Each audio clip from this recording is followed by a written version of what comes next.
So, let us review wisdom. Worship, becoming a true worshiper. Regeneration. Instruction, studying the Bible. Stewardship, using God's gifts, time, treasures, talents, temple body, tribe relationships, and trials. Discipleship, disciple-making disciple makers. Outreach, evangelism, and missions. Meaningful fellowship, growing to be more like Jesus through a personal vertical relationship with God and horizontal relationship with SG Spiritual Growth Fellowship. There are so many resources for us to study and further expand our knowledge and lifelong learning and growth. You may help us compile more resources in the appendix where you may connect for training and growth.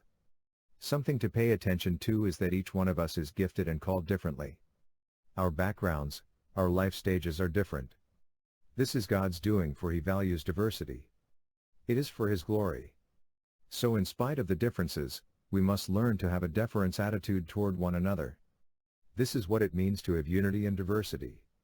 The wisdom walk is not passive. It is dynamic and active in living out wisdom. We have covered what are the essentials, the closed-handed issues from the doctrinal sources. We can approach all other issues with an open-handed approach. The temptations often come when we make the non-essential issues become essentials, thus causing disunity.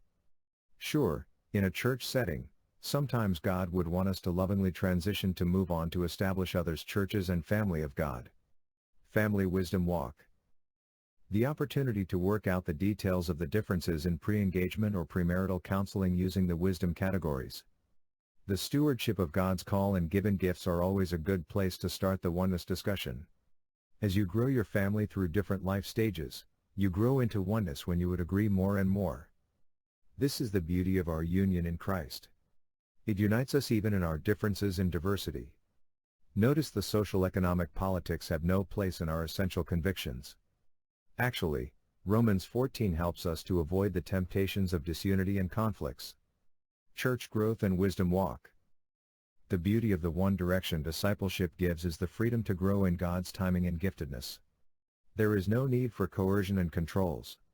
In fact, you have a common language to grow when you have common ways to create church activities.